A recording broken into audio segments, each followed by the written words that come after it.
अब हम अगला जो कॉन्ट्रैक्ट अकाउंट है, हमने इसके पहले कंप्लीट कॉन्ट्रैक्ट अकाउंट देखा था कि कंप्लीट जब एक ही साल में कोई कॉन्ट्रैक्ट कंप्लीट हो जाता है तो उसका अकाउंट हम किस तरह से बनाएंगे। अब अगला जो है हमारा इनकम्प्लीट कॉन्ट्रैक्ट है। इस कॉन्ट्रैक्ट में क्या होता है कि कभी-कभी जो कॉन्ट्रैक्ट है ज़्यादा बड़े कॉन्ट्रैक्ट होते हैं तो क्या होता है कि कॉन्ट्रैक्ट जो है 1 से ज़्यादा सालों में कंटिन्यू होते हैं। तो 1 से ज़्यादा सालों में कॉन्ट्रैक्ट कंटिन्यू होते हैं, उसका अमाउंट भी बड़ा होता है, तो क्या होता है कि बीच-बीच में जैसे कि 1 साल कंप्लीट मतलब बीच-बीच में कुछ काम जो है वो कंप्लीट होने के बाद उसका पेमेंट कर दिया जाता है। तो उसकी जो अलग-अलग इंस्टॉलमेंट होती है पेमेंट करने की। अब क्या होता है कि इसमें भी सेम वैसे ही बनता है जैसे कंप्लीट कॉन्ट्रैक्ट अकाउंट में बनता है, लेकिन क्या होता है कि जो बैलेंस रहता है वो आगे अगले साल के लिए फॉरवर्ड हो जाता है और इसमें जो प्रॉफ़िट आता है उसको हम नोशनल प्रॉफ़िट मानते हैं। उसको हम नोशनल प्रॉफ़िट मानते हैं और उसको नॉमिनल तरीके से मानते हैं कि प्रॉफ़िट अभी क्योंकि कॉन्ट्रैक्ट जब कंप्लीट ही नहीं हुआ तो पूरा प्रॉफ़िट तो हमको मिला ही नहीं। तो वो जो प्रॉफ़िट है उसको हम नोशनल प्रॉफ़िट मानते हैं। और नोशनल प्रॉफ़िट हम किस तरह से निकालेंगे तो आगे हम एक क्वेश्चन करेंगे तो उसमें हम देखेंगे। फ़िलहाल हम ये देखते हैं कि हमारे जो कॉन्ट्रैक्ट अकाउंट में है तो डेबिट साइड में हमको क्या लेना है और क्रेडिट साइड में हमको क्या लेना है। तो डेबिट साइड के जो आइटम्स है इसमें पहला है डायरेक्ट मटेरियल। डायरेक्ट मटेरियल मतलब जो कॉन्ट्रैक्ट में यूज़ होता है, जैसे कि एक कॉन्ट्रैक्ट एक है कंस्ट्रक्शन कंपनी है तो उसमें जो मटेरियल यूज़्ड होगा तो कौन-कौन सा, जैसे रेत हुआ, गिट्टी, सरिया, ईंट, सीमेंट, ये सारे जो हैं डायरेक्ट मटेरियल कहलाएँगे। फिर आते हैं डायरेक्ट लेबर। डायरेक्ट लेबर में वो जो लेबर जो काम करेंगे कंस्ट्रक्शन का काम करेंगे, डायरेक्ट जो लेबर होते हैं, जो कहना चाहिए मसाला बनाने वाले और लाने ले जाने वाले, और जो हमारा जो कारीगर होता है वो भी लेबर के ही उसमें आता है। तो ये जो है ये डायरेक्ट लेबर होंगे। डायरेक्ट एक्सपेंसेस ऐसे खर्चे जो उस समय मकान बनाते समय उस मकान को बनाने के लिए कुछ खर्चे किए गए होंगे। जैसे कि कभी मकान को बनाने के लिए जैसे कि कोई मशीन चल नहीं रही है तो उस मशीन के लिए ग्रीस का यूज़ करना, तो उस ग्रीस लेकर आया होगा, या फिर इसके अलावा कोई भी मतलब ऐसे खर्चे जो डायरेक्टली जो कंस्ट्रक्शन के काम से रिलेट करते होंगे, ऐसे खर्चे जो हैं वो हम इसमें लेंगे। इसके बाद ओवरहेड्स एंड इनडायरेक्ट एक्सपेंसेस, ऐसे खर्चे जो डायरेक्टली हम इस हमारे काम से संबंधित नहीं होते, मतलब लेकिन खर्च हम करते हैं, उस कॉन्ट्रैक्ट में हम खर्च करते हैं। उसके बाद है प्लांट और मशीनरी। प्लांट और मशीन को हम जितनी भी प्लांट और मशीन हम यूज़ करेंगे साइट पर वो पूरा इसमें आ जाएगा। फिर सब कॉन्ट्रैक्ट कॉस्ट, अगर हमने अपने कॉन्ट्रैक्ट को कंप्लीट करने के लिए किसी और को भी किसी तरह का कोई कॉन्ट्रैक्ट दिया हुआ है तो ये सब कॉन्ट्रैक्ट कॉस्ट कहलाती है। एक्स्ट्रा वर्क डन, कभी-कभी क्या होता है कि कुछ लोग जो होते हैं कॉन्ट्रैक्ट देते हैं तो बोलते हैं कि भाई हमारा कुछ और काम है, तुम्हारा काम चल रहा है, हमारा ही ज़रा सा काम है, तो उसको अभी इसी कॉन्ट्रैक्ट से रिलेट करते हुए थोड़ा सा कोई दूसरा काम रहता है तो तुम ये भी कर दो। तो वो जो एक्स्ट्रा वर्क करता है तो वो भी इसमें आता है तुम्हारे डेबिट साइड में। इसके बाद क्रेडिट साइड में जो आता है तो सबसे पहले तो मटेरियल आता है। मटेरियल जो है हम जो डायरेक्ट मटेरियल यूज़ करते हैं तो उस मटेरियल में जो मटेरियल हम यूज़ करते हैं तो पूरा तो यूज़ कर नहीं लेते हैं, उसमें से कुछ मटेरियल जो है वो बच जाता है, तो हम क्या करते हैं जो सप्लायर हमारा होता है उसको हम रिटर्न कर देते हैं। तो मटेरियल रिटर्न टू सप्लायर। फिर अगर हमने स्टोर से कोई मटेरियल बुलाया है और वो मटेरियल जो है वो बच गया हमारे साइट पे, हमारा कॉन्ट्रैक्ट अभी ख़त्म नहीं हुआ है, कॉन्ट्रैक्ट अभी कंटिन्यू है, लेकिन क्या हुआ कि हमारा कुछ मटेरियल था जो हमको हमारे काम नहीं आ रहा था, वो मटेरियल आ तो गया था, लेकिन हमारे क्या होता है कि कभी-कभी जो है काम करने के लिए कुछ एक्स्ट्रा मटेरियल की ज़रूरत पड़ती है जो हम लेकर आते हैं, उसमें से जो बच जाता है वो हम स्टोर को वापस कर देते हैं, तो मटेरियल रिटर्न टू स्टोर हो गया वो। फिर material transfer to material transfer, material क्या हुआ कि हमारा एक कॉन्ट्रैक्ट है, दूसरा कॉन्ट्रैक्ट भी उसी तरह का हमारा चल रहा है। तो क्या हुआ कि हमको दूसरे कॉन्ट्रैक्ट में हमको हमारे इस कॉन्ट्रैक्ट में जो मटेरियल ज़्यादा है उसकी ज़रूरत हमको दूसरे कॉन्ट्रैक्ट में है। तो हम क्या करते हैं, ट्रांसफ़र कर लेते हैं। तो इसमें से जो मटेरियल दूसरे कॉन्ट्रैक्ट को ट्रांसफ़र होता है तो वो मटेरियल ट्रांसफ़र में आ जाएगा। फिर उसके बाद है मटेरियल एट द एंड, और आखिरी में हमारे हाथ में जो मटेरियल बचा होगा वो आ जाएगा। और उसके बाद मटेरियल एट द साइड, मतलब साइड में उसके बाद इन सब के हो जाने के बाद हमारी जो मटेरियल में से ये सारी चीज़ें माइनस करने के बाद हमारे पास जो साइड में आखिरी में जो मटेरियल बचा होगा वो हमारा मटेरियल एट द साइड होगा। ये मैंने पिछले वीडियो में आपको बताया था कि मटेरियल एट द साइड कैसे निकालते हैं, मटेरियल का ट्रीटमेंट हम किस तरह से करते हैं और प्लांट का ट्रीटमेंट हम किस तरह से करते हैं, ये मैंने बताया हुआ है। तो आपको अगर इसको समझना हो तो आप वो वाला वीडियो देख सकते हैं। इसके बाद है सेल ऑफ मटेरियल हमने जो बेच दिया। इसके बाद है मटेरियल बीइंग लॉस्ट और डिस्ट्रॉयड। मटेरियल अगर हमारा कुछ खो गया है, स्टोलन हो गया है, गुम गया मटेरियल, या फिर जल गया है या किसी तरह से ख़राब हो गया है, तो ये जो है मटेरियल लॉस जो है ये इसमें आ जाता है क्रेडिट साइड में। ये तो हो गया हमारा मटेरियल का कि मटेरियल को हम किस तरह से ट्रीट करेंगे। इसके बाद आता है हमारा प्लांट मशीन और टूल्स जो हैं उनको हम किस तरह से ट्रीट करेंगे। तो हमारा जो प्लांट है क्रेडिट साइड में, प्लांट में से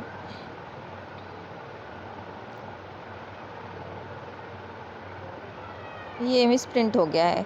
प्लांट जो है जो प्लांट हमारा क्रेडिट साइड में हमने किसी से लिया है ना, तो उसको प्लांट रिटर्न टू स्टोर या प्लांट रिटर्न टू सप्लायर, हमने उसको प्लांट वापस भेज दिया। उसके बाद कुछ प्लांट अगर हम बेच देते हैं, इसमें नहीं है, कुछ प्लांट अगर हम बेच देते हैं तो प्लांट सोल्ड वो आ जाएगा इसमें। उसके बाद अगर हमने बेचा है कोई प्लांट और उसमें अगर हमको लॉस हुआ है तो loss on sale of plant आ जाएगा इसमें। और उसके अलावा अगर हमारा कोई प्लांट डिस्ट्रॉय हो गया है या ख़राब हो गया है तो वो भी आ जाएगा इसमें। और इन सब के बाद अच्छा ये जो हम निकालेंगे तो इनकी हमको डेप्रिसिएटेड वैल्यू निकालना है।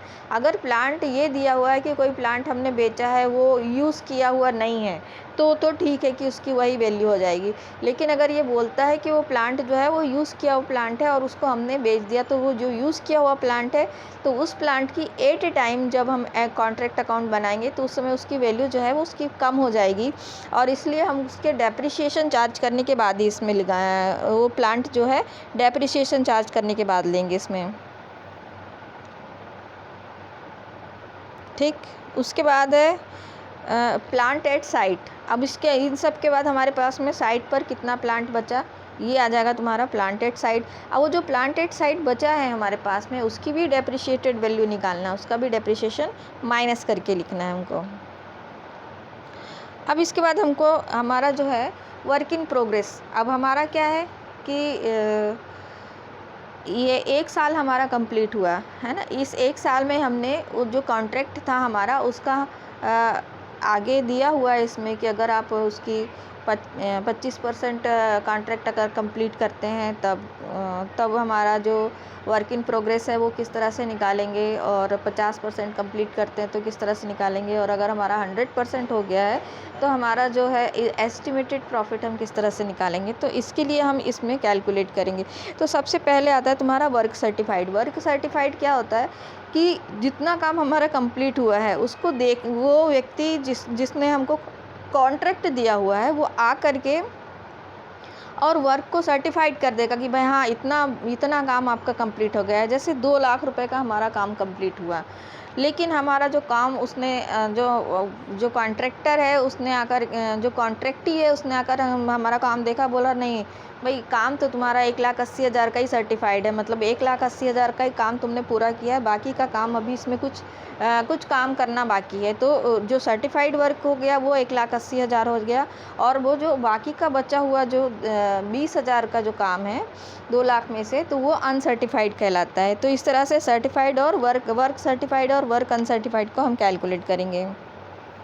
अभी जो वर्क सर्टिफाइड हमको कैलकुलेट करना है तो बोल रहा है कि when cash received from the contract is giving which is certain percentage of work certified. तो जो हमारा जो कैश हमने लिया है तो वो वर्क सर्टिफाइड के उसमें हमने कितना, ये मतलब कितना वर्क सर्टिफाइड है हमको ये निकालना है। तो वर्क सर्टिफाइड निकालने के लिए हमने अमाउंट कितना रिसीव किया, हमने 2 लाख रुपए का अमाउंट रिसीव किया। और परसेंटेज आप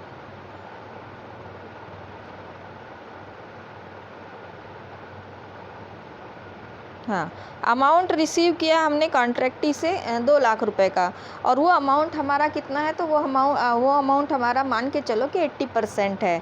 तो हम वर्क सर्टिफाइड निकालने के लिए हमको देखना पड़ेगा कि हमारे, मान के चलो कि हमारा 10 लाख रुपए का कॉन्ट्रैक्ट था, उसमें से 2 लाख रुपए उस व्यक्ति को, जो कॉन्ट्रैक्टर है उसको दिए पहली बार में।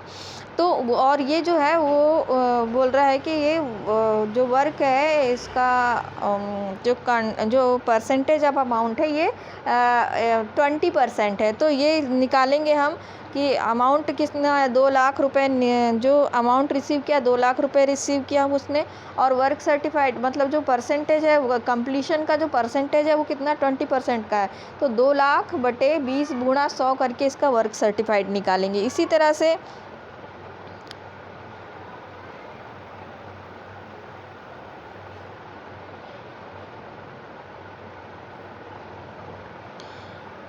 तरह से अगर हमको कुछ दिया हुआ है, जैसे कि बताया हुआ है कि हमारा जो काम है वो कितना कंप्लीट हुआ, जैसे 1/4 भाग या 25% हमारा काम कंप्लीट हुआ है, तो हमारा जो वर्क इन प्रोग्रेस हम निकालेंगे, तो वो जो 25% हमारा काम कंप्लीट हुआ है, तो वर्क इन प्रोग्रेस में जितना भी हमारा प्रॉफिट आया वो पूरा का पूरा हम वर्किंग प्रोग्रेस में रिज़र्व बना देंगे। उसका कोई भी प्रॉफिट हम प्रॉफिट एंड लॉस अकाउंट में ट्रांसफ़र नहीं करेंगे। हम क्या करते हैं, हमारा जितना प्रॉफिट आता है वो पूरा का पूरा हम प्रॉफिट एंड लॉस अकाउंट में ट्रांसफ़र नहीं करते हैं, वर्क इन प्रोग्रेस में बना करके, रिज़र्व बना करके रखते हैं। कंटिंजेंसी रिज़र्व कहलाता है ये।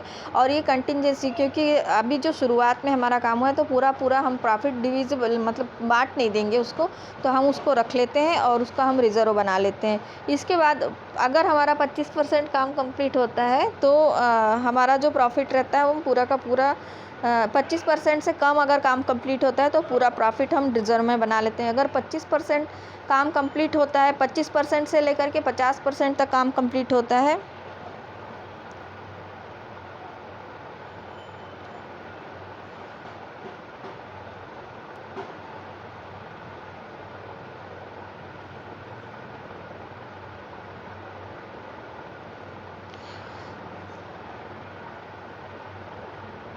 या 1/4 काम या इससे ज़्यादा काम कंप्लीट होता है, तो हमारा जो प्रॉफिट आता है उसका 1/3 गुणा कैश रिसीव्ड बटे वर्क सर्टिफाइड करके हम निकालते हैं। ये इसका फार्मूला दिया हुआ है और इस आधार पर हम निकालते हैं। जो अमाउंट आता है वो अमाउंट हम प्रॉफिट एंड लॉस अकाउंट में ट्रांसफ़र करते हैं, और बाकी का बचा हुआ जो हमारा जो बैलेंस है, उसका जो बाकी का बचा हुआ अमाउंट है वो हम वर्क इन प्रोग्रेस में रिज़र्व बना के रखते हैं। इसी तरह से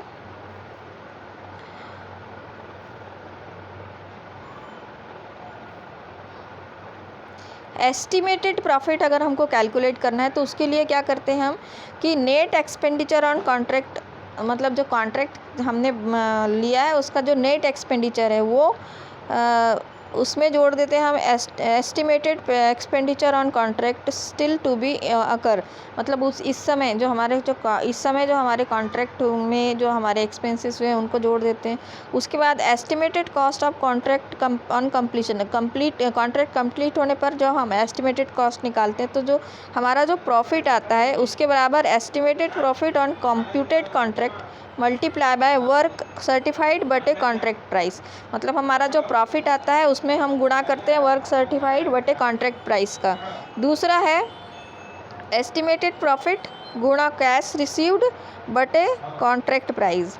मतलब जितना हमने प्रॉफिट रिसीव किया है उसमें हम कैश रिसीव बटे कॉन्ट्रैक्ट प्राइस करेंगे। मतलब जितना हमने कैश हमको मिला उसके बटे हमारी जो कॉन्ट्रैक्ट प्राइस है उसको हम लेंगे, तो उसमें जो आएगा वो हमारा जो है वो एस्टिमेटेड प्रॉफिट कहलाता है।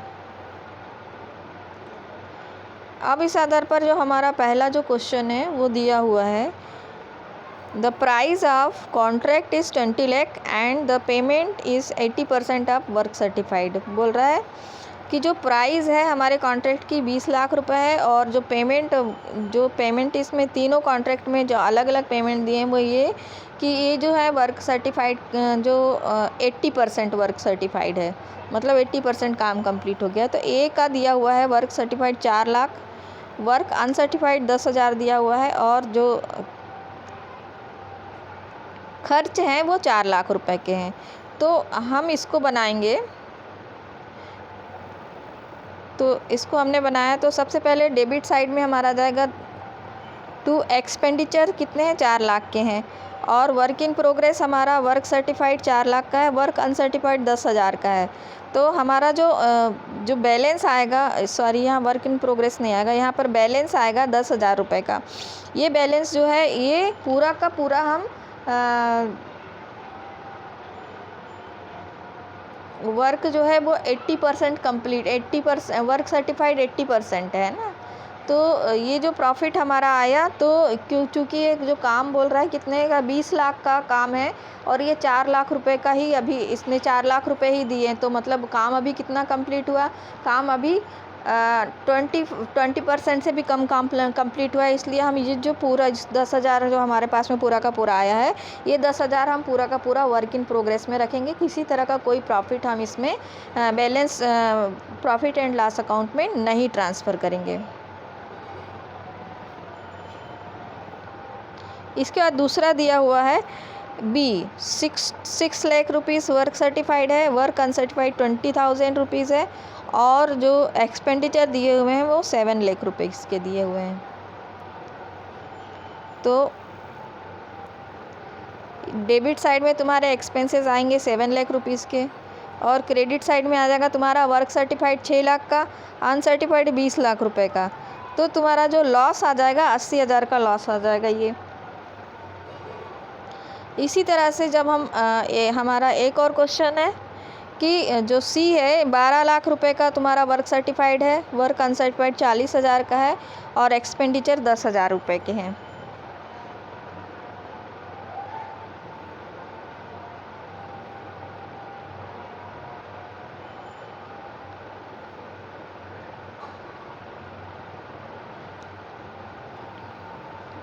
तो इसको हम बनाएंगे। तो तुम्हारा डेबिट साइड में तुम्हारा एक्सपेंस आ जाएंगे 10 लाख रुपए के, क्रेडिट साइड में वर्क सर्टिफाइड 12 लाख का है, और अनसर्टिफाइड 40,000 का है। तो जो बैलेंस आ जाएगा वो 2,40,000 रुपये आ जाएगा। ये जो बैलेंस आया इसमें से हमको जो काम हमारा कितना कंप्लीट हुआ है, तो 20 लाख का काम है, 12 लाख का काम मतलब 12 लाख का पेमेंट हो गया है, मतलब आधा काम कंप्लीट हो चुका है, आधा कॉन्ट्रैक्ट कंप्लीट हो गया है, मतलब 150% कंप्लीट हो गया है। तो इसके लिए हम क्या करेंगे, तो इसका जो है हम वर्क इन प्रोग्रेस और प्रॉफिट कैलकुलेट करेंगे, और प्रॉफिट को प्रॉफिट एंड लॉस अकाउंट में ट्रांसफ़र करेंगे। तो जो हमारा जो बैलेंस हमारा 2,40,000 रुपये बचा, तो इसका वर्क इन प्रोग्रेस और प्रॉफिट हमको कैलकुलेट करना है। तो इसको कैलकुलेट हम किस तरह से करेंगे, तो ये दिया हुआ है प्रॉफिट 2,40,000 गुणा 2/3 गुणा 10 लाख बटे 12 लाख, तो ये आ जाएगा 1,33,333 रुपये। 2,40,000 में से 1,33,333 माइनस करेंगे, तो 1,06,667 रुपये जो है ये